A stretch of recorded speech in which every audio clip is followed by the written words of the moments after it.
on this week's episode of The Chris and Andre Show.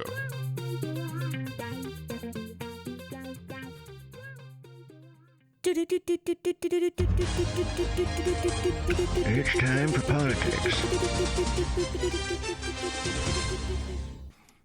For non-whites that are supporting this lunacy,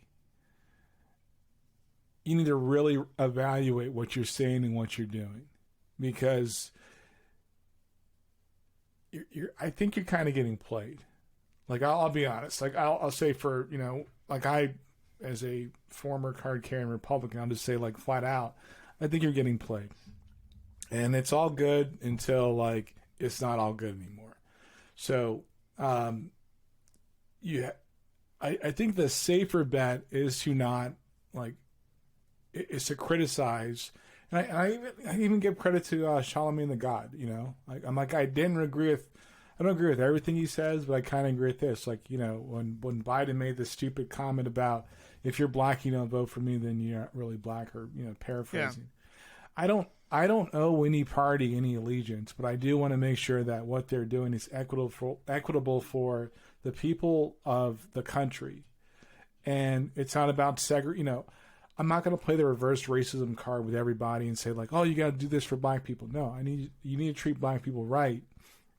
You need to treat everybody else that's not influencing of power, or I hate to use the word power, but not of influence in this country. Give them an opportunity to do the things they want to do, like to have a family, like to, if you want to talk about abortion and these stupid ass laws, honestly, why is it happening in lower income communities? It's not because, like, we're stupid people. I come from those those income communities at one point in my life. It's because there's no opportunity. And so if you're being one of these, you got to beep this out, but I'm going to say it. If you're one of these little on the Republican team, you got to beep that out, dude. That cannot go on YouTube, because that's going to be bad. That's a lot of bleeping, but I'll take care of it. I'm going to tell you, like, you're getting played, man. Speaking of which, did you see Hershel Walker's kid?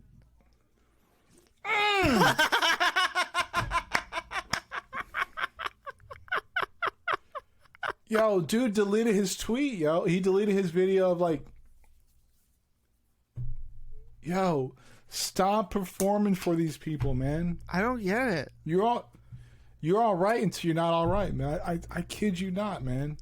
You hit it right there. It's all a performance. Like, that's where we're at this point, I feel like. It's like everything is some level of dramatic performance, and there's so little reality in our real world, and it's not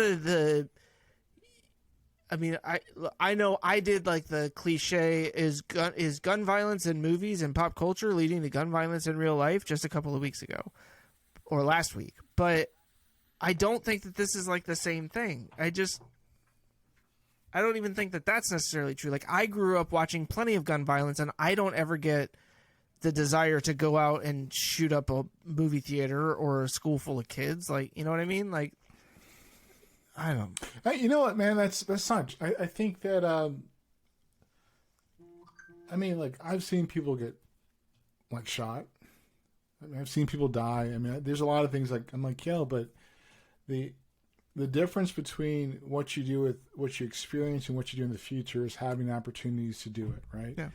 And this performance art by anybody, I don't care who you are, what your ethnicity is, what your culture is, if you're not willing to stand by what's right, then go yourself. If you're not, if all it is a performance and there's no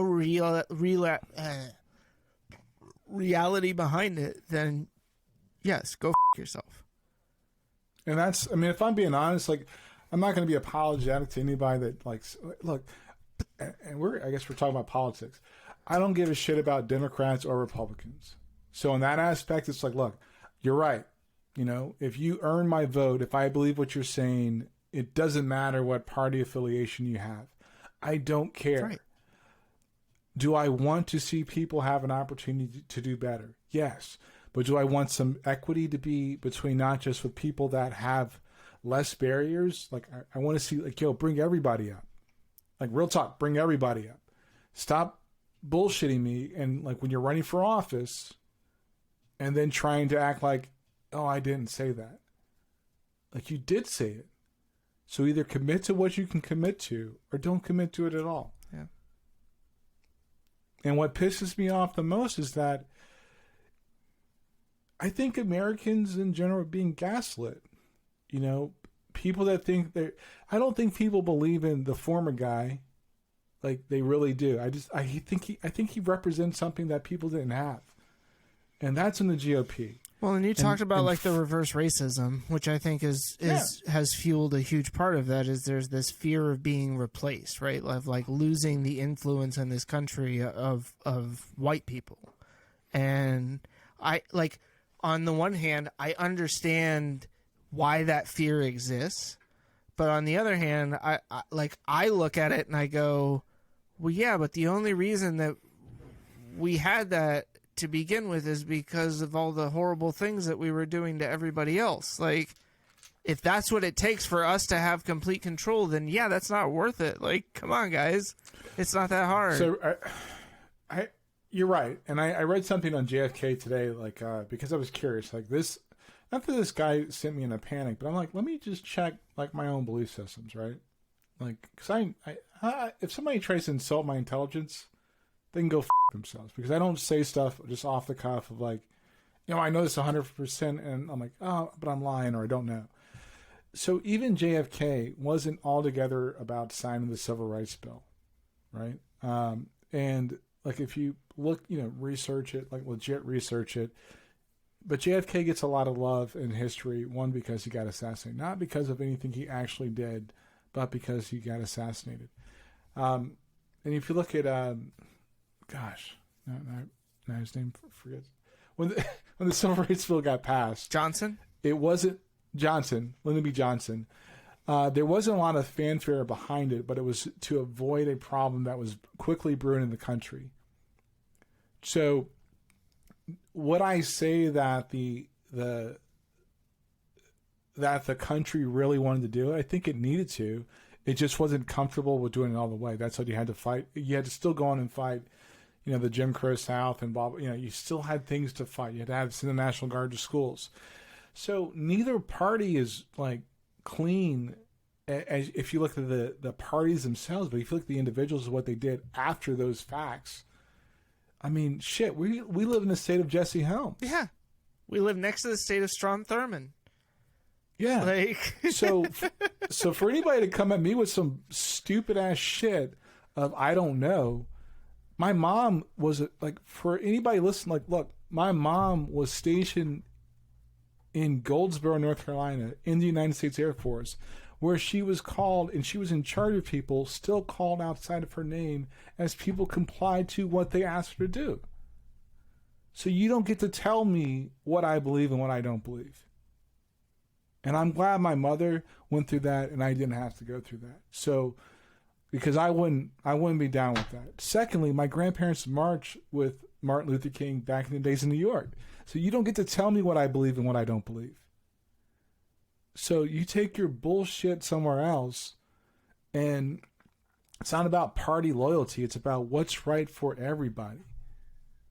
And that's what I think people, they get stuck in this reverse, or it's just like lazy opinion. Like, just, I own an opinion because I'm lazy. Yeah.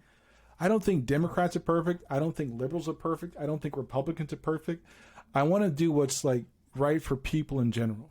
And that's what pisses me off, is that people can't get out of these little stupid bullshit camps to figure it out. To hear the rest, tune into this week's episode of The Chris and Andre Show.